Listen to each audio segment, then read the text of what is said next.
వెంకటేశాయ. గురుర్బ్రహ్మా గురుర్విష్ణుః గురుర్దేవో మహేశ్వరః గురుః సాక్షాత్ పరం బ్రహ్మ తస్మై శ్రీ గురవే నమః. జటిలం చీరవసనం దండకారణ్యవాసినం మునివేషధరం ధ్యాయేత్ అరణ్యే కాండవుత్తమే. శ్రీరామచంద్ర పరబ్రహ్మణే నమః. అథ శ్రీమద్ రామాయణే ఆదికావ్యే అరణ్యకాండే 43 సర్గః. పురస్తాదిహ వాతాపిః పరిభూయ తపస్వినః ఉదరస్థో ద్విజాన్ హంతి స్వగర్భోశ్వతరీమివ. రామచంద్రమూర్తి చెబుతున్నటువంటి మాటలు. పంచవటిలో ఆ ఆశ్రమ ప్రాంతంలో కనిపించినటువంటి మృగం ఆ బంగారు లేడిని, మాయా లేడిని సీతాదేవి తనకు కావాలి అని అడిగింది. మరి మారీచుడు అంత గొప్పగా జింక రూపాన్ని ధరించి బంగారు జింకలు అక్కడ తిరుగుతూ ఉంటే అది చూచినటువంటి సీతాదేవి తనకు కావాలి అని చెప్పి అని రామచంద్రుడికి కూడా చూపించింది. అప్పుడు రాముడు కూడా ఆ జింకను చూసి లక్ష్మణుడితో అంటున్నాడు. లక్ష్మణుడేమో ఆ జింకను అనుమానిస్తూ అది మారీచుడు అనే విషయాన్ని చెబుతూ ప్రమాదం అని అంటున్నాడు. అందుకనే రాముడు లక్ష్మణుడితో అంటూ, లక్ష్మణ, అసలు ఇటువంటి జింక ఇంకెక్కడైనా లభిస్తుందా? రాజు అనేవాడు అపురూపమైనటువంటి వస్తువుని స్వాధీనపరుచుకుని తద్వారా తన యొక్క కోశాగారమును, సంపదను, కీర్తిని కూడా పెంచుకోవాలి. ఇటువంటి జింక ఈ లోకంలోనే కాదు, స్వర్గలోకంలోనైనా కుబేరుడి వద్దైనా సరే ఇంతటి వైభవపేతమైనటువంటి బంగారు జింక లభించదు కదా అని అంటూ మరి సీతాదేవి యొక్క ముచ్చటను చెబుతూ ఈమె ఆ జింకను కోరుకుంటూ ఆ చర్మం మీద కూర్చోవాలని, లేకపోతే ఆ జింకతో ఆడుకోవాలంటున్నది. కావున సీతాదేవి కోరిక తీర్చి తీరాలి అని ఒక కారణాన్ని చెప్పి రెండవ కారణం చెబుతున్నాడు. లక్ష్మణ, నీవు అన్నట్లుగా ఒకవేళ ఈ బంగారు జింక కనుక మారీచుడే కనుక అయినట్లయితే ఆ మారీచుడు ఈ అడవిలో ఉన్నటువంటి ఎంతోమంది మునిపుంగవులను వధించేశాడు. అలాగే ఈ అడవికి వచ్చేటటువంటి ధానుష్కులు, ధనుర్ధారులైనటువంటి రాజులను ఎంతోమందిని మోసగించి వారిని చంపి తినేశాడు. మరి ఇటువంటి వాడు తారసపడినప్పుడు, కనబడినప్పుడు అతడిని వధించి దుష్ట శిక్షణ చెయ్యటం అనేది మనబోటి క్షత్రియుల యొక్క లక్షణము కదా అని చెప్పి లక్ష్మణుడు అన్నటువంటి కారణం ఏదైతే ఉన్నదో అది బంగారు జింక కాదు, మారీచుడు, కావున దాన్ని జాగ్రత్తగా ఉండాలి అని చెప్పి ఆ కారణాన్నే చూపించి నీవు చెప్పినటువంటి కారణం ప్రకారం కూడా ఈ జింకను విడిచిపెట్టకూడదు, దీనిని వధించెయ్యాలి అని అంటూ ఒక దృష్టాంతాన్ని కూడా తెలియజేస్తున్నాడు రామచంద్రుడు. పూర్వము ఈ దండకారణ్యంలో వాతాపి, ఇల్వలుడు అనే 2 రాక్షసులు ఉండేవారు. వారు ఈ ప్రాంతానికి వచ్చేటటువంటి మహర్షులను, వారిని కూడా భ్రమపెట్టి భోజనానికని చెప్పి ఆహ్వానిస్తే అప్పుడు వాతాపి ఆహారముగా మారేవాడు. అతడిని ఇల్వలుడు వండి ఆ వచ్చినటువంటి వారికి వడ్డించేవాడు. వడ్డించిన తర్వాత ఇంకా వాళ్ళు సుష్టుగా తిన్న తర్వాత ఆ భుజించేటటువంటి వారు మునులు వచ్చి భుజించి సుష్టుగా భోజనం చేసిన తర్వాత ఇంకా అప్పుడు ఇల్వలుడు వాతాపి బయటకు రా అనేటప్పటికీ వారి యొక్క పొట్ట చీల్చుకుని వాతాపి బయటకు వచ్చేవాడు. మరి వారు మరణించేవారు. అలాగా పొట్టలోంచి చీల్చుకుని బయటకు వచ్చేటప్పటికి ఆ భోజనం చేసినటువంటి వారు మరణించేవారు. అప్పుడు వీరిరువురు కలిసి ఆ మరణించినటువంటి వాడిని తినేసేవాళ్ళు. ఇలాగా వాళ్ళు ఇక్కడికి వచ్చేటటువంటి మునులను, అంటే ఈ ప్రాంతానికి వచ్చినటువంటి మునులను, వారిని కూడా మోసగించి హింసించి వారిని భక్షిస్తూ ఉండేవాళ్ళు. మరి అటువంటి వారిని అగస్త్య మహర్షి, ముఖ్యంగా వాతాపిని అగస్త్య మహర్షి దండించాడు, వధించేశాడు, జీర్ణం చేసేసుకున్నాడు. మరి అక్కడ ఏ విధంగా అయితే అగస్త్య మహర్షి చేశాడో అదేవిధంగా ఇప్పుడు కూడా మనల్ని మోసం చేయడానికి వచ్చినటువంటి ఈ జింకను మనం దండించి తీరాలి అంటూ ఆ వృత్తాంతాన్ని చెబుతున్నాడు అంటున్నాడు ఇక్కడ.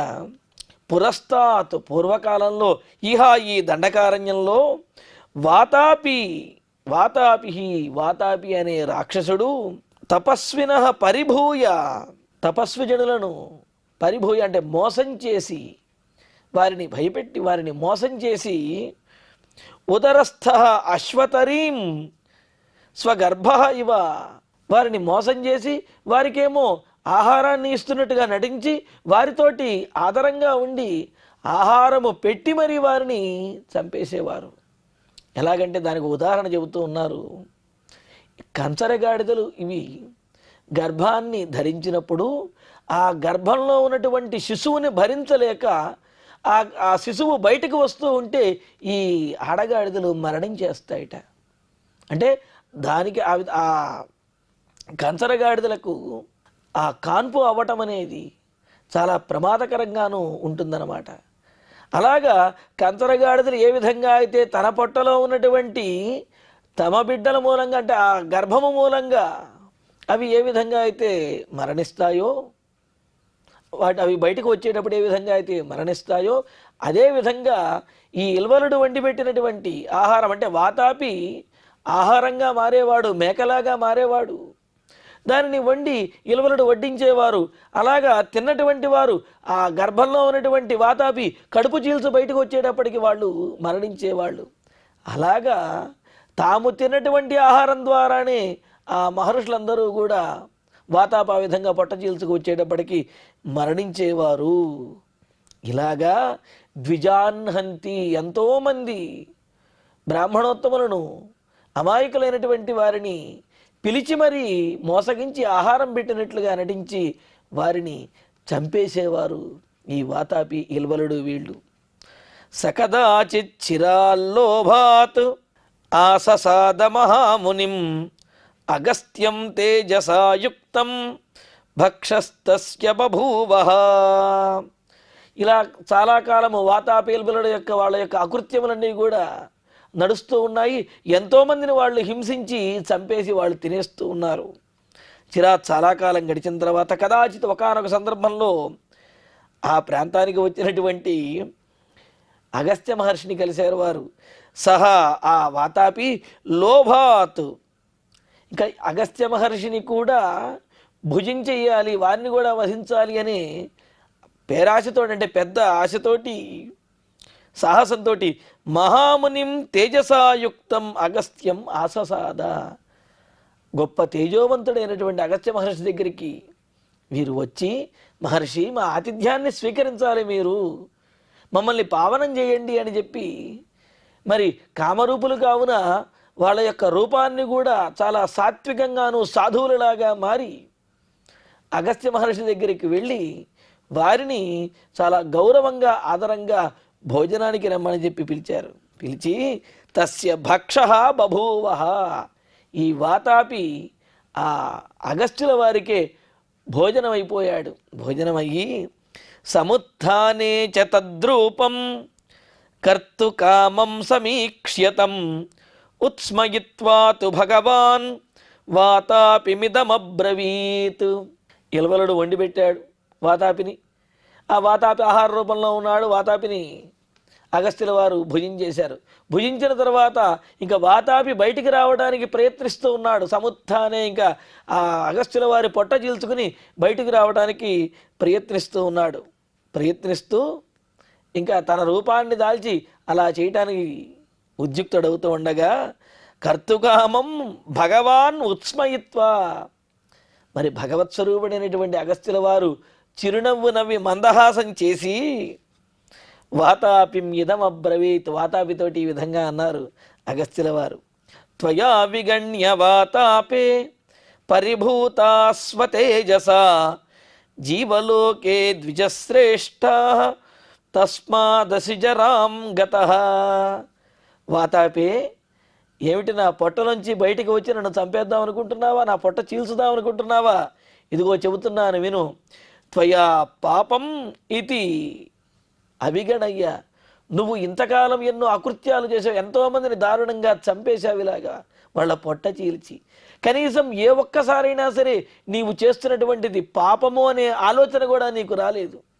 అంటే పాపమే కానీ తప్పక చేస్తున్నానో లేకపోతే ఆహారం కోసం చేస్తున్నానో అని కనీసం చేస్తున్నటువంటి తప్పుని పాపము అనే తలంపు కూడా ఆలోచన కూడా లేకుండా ఈ లోకంలో ఈ ప్రాణిలోకంలో ద్విజశ్రేష్టా స్వతేజస పరిభూతా ఎంతోమంది బ్రాహ్మణోత్తములు నీ వలన మోసగించబడి నీ వలన ప్రాణాలు కోల్పోయారు, నీకు ఆహారం అయ్యారు.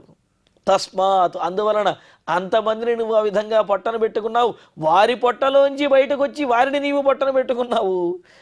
కావున నీవు జరాం గతః, నీవు నా ఉదరంలోనే అరిగిపోయావు అన్నారు. అంటే అరిగిపోయావంటే ఇక నువ్వు బయటికి రాలేవు, అరిగిపోయినట్లే అని చెప్పి వాతాపి జీర్ణం అని చెప్పి అన్నారు.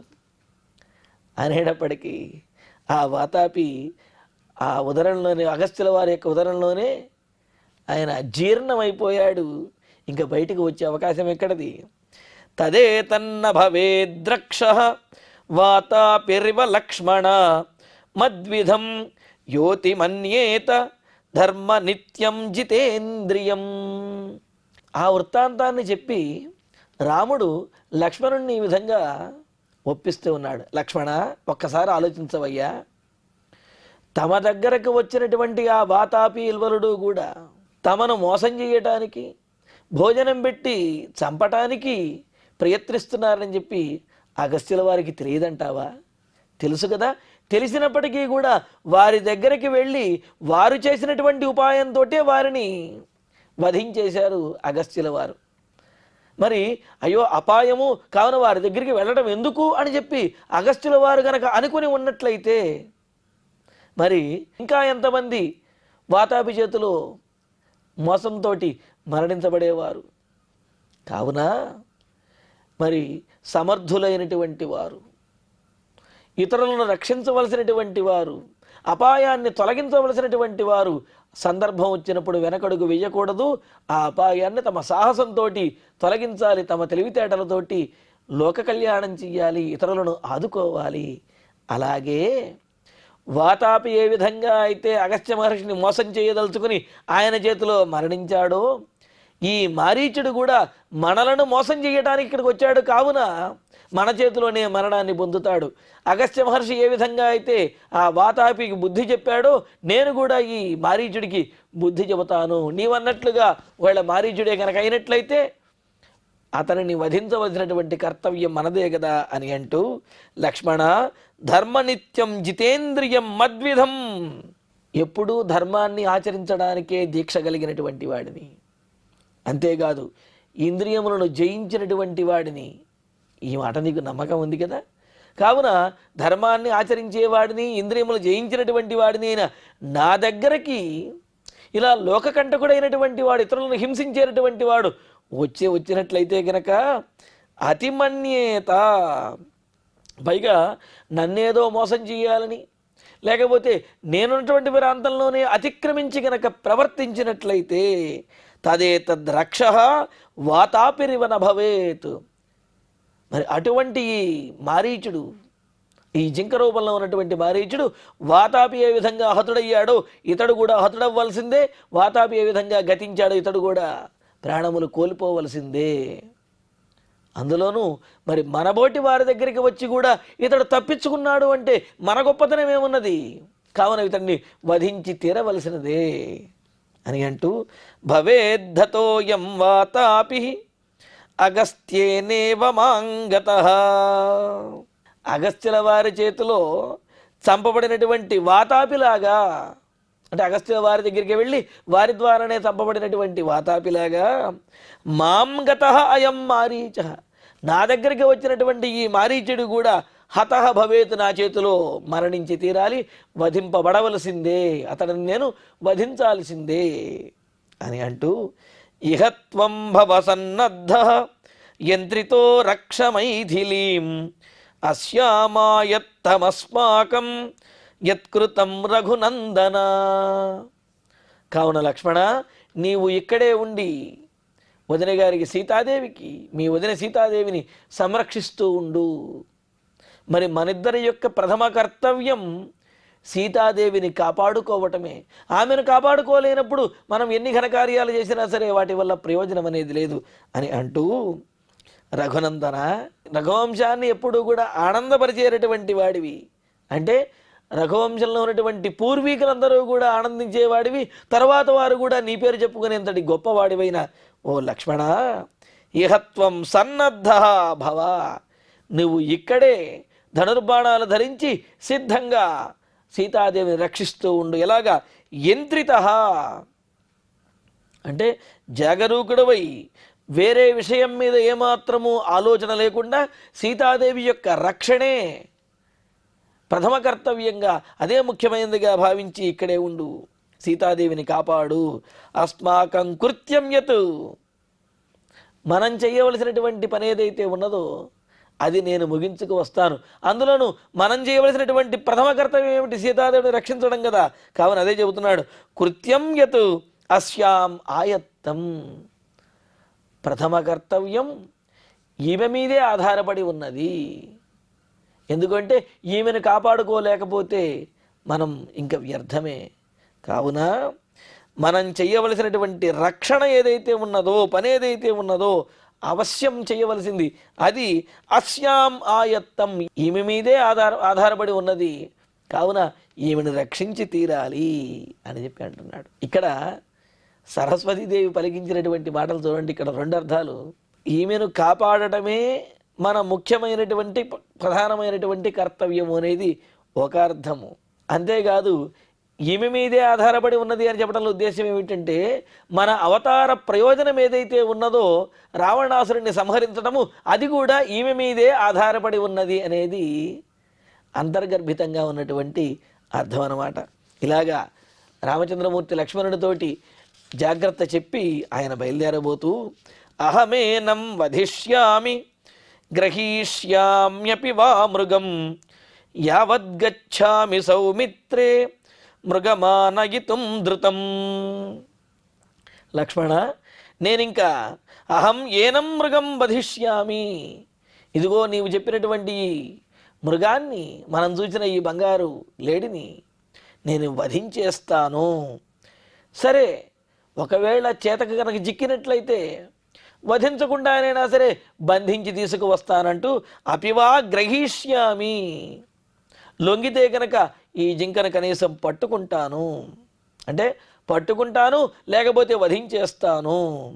సౌమిత్రే మృగమానయితుం ధృతం యావద్గచ్ఛామి, అదిగో ఆ జింక ఇక్కడి నుంచి వెళ్ళిపోతుందయ్యా, దూరంగా వెళ్ళిపోతున్నది. కావున దాన్ని పట్టుకోవడానికి లేకపోతే వధించడానికి నేను కూడా వేగంగా వెళ్ళాలి, నీవు మాత్రం జాగ్రత్తగా ఉండు అని అంటూ, పశ్య లక్ష్మణ వైదేహీం మృగత్వచిగత స్పృహాం త్వచా ప్రధానయా హ్యేష మృగోద్యన భవిష్యతి. లక్ష్మణ, మీ వదిన గారు పరధ్యానంగా ఉండవచ్చును. ఆమె ఈ జింకను చూచి పరవశాన్ని పొంది దీని యొక్క చర్మం మీద ముచ్చటతోటి ఆ చర్మంతో ఏం చేయవచ్చును, ఎలా ఉంటుంది, ఎలా స్వాధీనం చేసుకుంటాము అని ఈ ముచ్చటలను, ఈ విషయాలను ఆనందంగా ఆలోచించుకుంటూ ఉంటుంది. కావున మృగత్వచి గతస్పృహాం, మృగము యొక్క జింక యొక్క చర్మం మీద కోరికతోటి ఆ చర్మం మీద ముచ్చటపడినటువంటి వైదేహీం పశ్య, మీ వదిలి గారిని సీతాదేవిని జాగ్రత్తగా చూసుకో. ప్రధానయా త్వచ ఏష మృగ అద్య న భవిష్యతి. సరే, ఆ జింక చేజకపోయినట్లయితే మనకు ముఖ్యమైంది దాని యొక్క చర్మము. కావున సీతాదేవి ముచ్చటపడింది కూడా దాని చర్మాన్ని చూసి, కావున ఇంకా ఆ చర్మాన్ని నేను తప్పనిసరిగా తీసుకువస్తాను. కావున ఆ చర్మాన్ని తీసుకొస్తాను అంటే ఇంకా ఇకపైన ఆ జింక అనేది ఉండదు, దాన్ని వధించి తీరుతాను అని చెప్పి అంటున్నాడు. ఇక్కడ ఇందులో మరి సీతాదేవి కోరటము అనేది ఒక కారణము అయితే, అది కూడా కోరికలో న్యాయమున్నది అని రాముడు భావించాడు. ఎందుకని భావించాడు? ఈ ప్రపంచంలో ఎక్కడా కూడా ఇటువంటి జింక అనేది ఇంతకు ముందు కనిపించలేదు, ఇకపైన కనిపించదు, ఇంకెక్కడా కూడా ఉండదు, అపురూపమైనటువంటిది. పైగా సీతాదేవి ఎప్పుడూ కూడా ఏది కోరనటువంటి ఆమె ముచ్చట పడింది. కావున ఆమె ముచ్చట తీర్చడం భర్తగా తన కర్తవ్యం అని అనుకున్నాడు. అందుకనే రాముడు ఆ జింక కోసం అని చెప్పి వెళ్ళాడు. అంతేకాదు ఆ జింక మారీచుడని లక్ష్మణుడు చెప్పాడు కావున దానికి కూడా సమాధానం చెప్పాడు.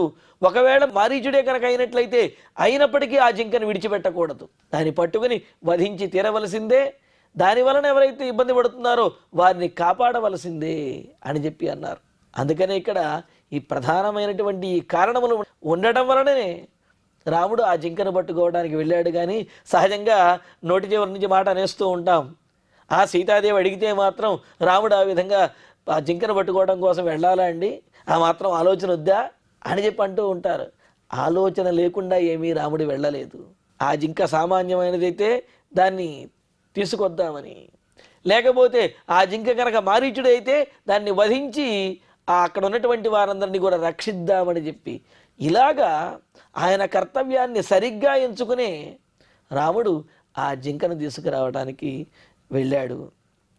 వెళుతూ అప్రమత్తేన తే భావ్యం ఆశ్రమస్థేన సీతయా యావత్ పృషతమేకేన సాయకేన నిహన్యహం హత్వైతచ్చర్మచాదాయ శీఘ్రమేష్యామి లక్ష్మణ.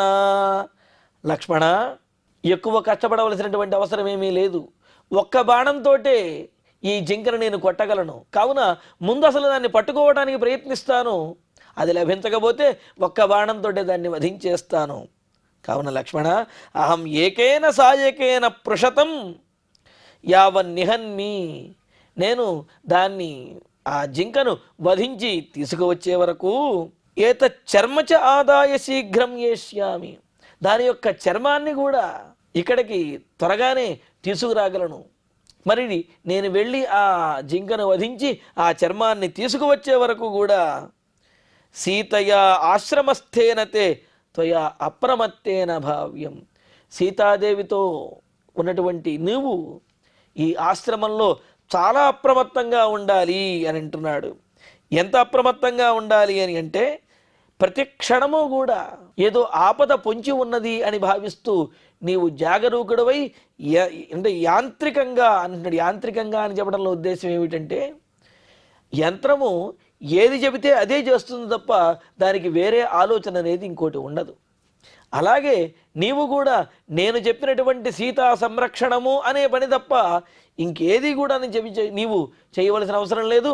ఇలాగా నీవు సీతాదేవిని సంరక్షిస్తూ అప్రమత్తుడిగా ఉంటూ ఆమెను కాపాడాలి అని అంటూ ప్రదక్షిణేనాతి బలేన పక్షిణ జటాయుషా బుద్ధిమతా చ లక్ష్మణ భవాప్రమత్త పరిగృహ్య మైథిలీం ప్రతిక్షణం సర్వత ఏవ శంకితః.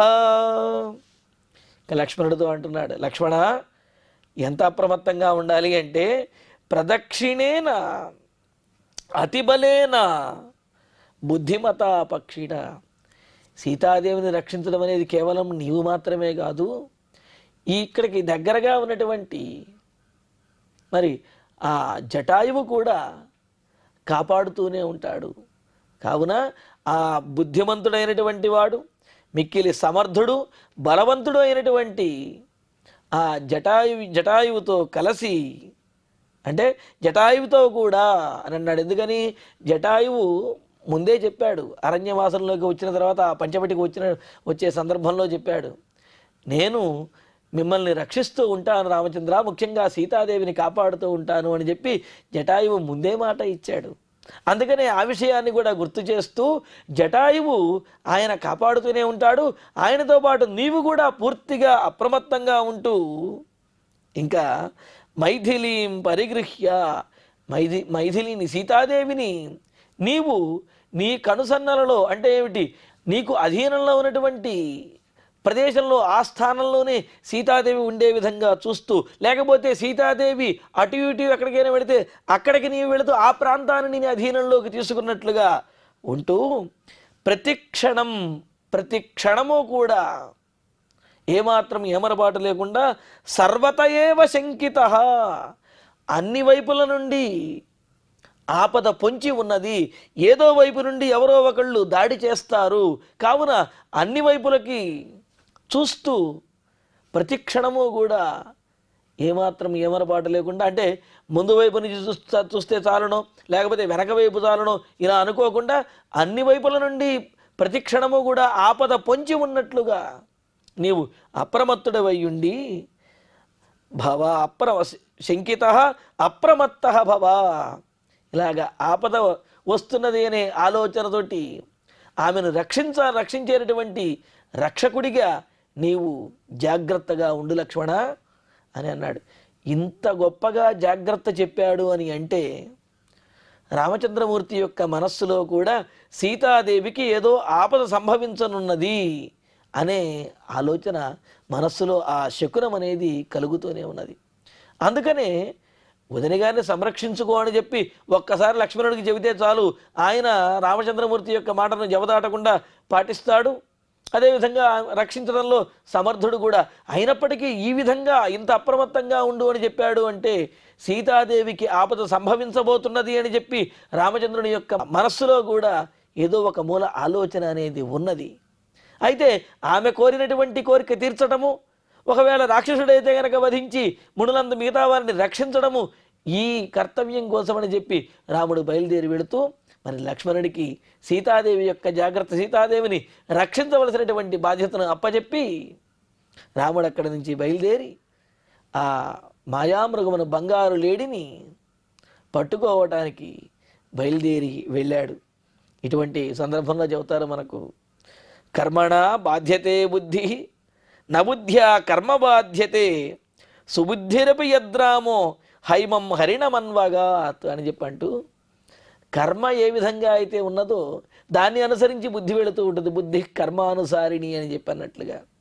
కావున ఇక్కడ చూడండి, రాముడంతటి బుద్ధిశాలి ఆ బంగారు జింక కోసం, అసంభవమైనటువంటి బంగారు జింక కోసం సీతాదేవి మాట విని, లేకపోతే ఆ రాక్షసుడిని వధించాలి అనే సంకల్పంతో సీతాదేవిని విడిచి అలాగా బంగారు జింక కోసం వెళ్ళాడు అని అంటే బుద్ధి కర్మానుసారిణి, బుద్ధి కర్మను అనుసరించి ప్రవర్తిస్తుంది. అది ఎంతటి గొప్పవాడికైనా సరే. సుబుద్ధిరపి, గొప్ప బుద్ధి కలిగినటువంటి రాముడికే అటువంటి సందర్భం తప్పలేదు అని అంటే మరి సామాన్యుల యొక్క స్థితి ఏమిటి అని అంటూ మరి బుద్ధి యొక్క వైచిత్ర్యం కర్మను అనుసరించి ఉంటుందనే విషయాన్ని కూడా ఈ సందర్భం ద్వారా మనకు తెలియజేస్తూ ఉన్నారు.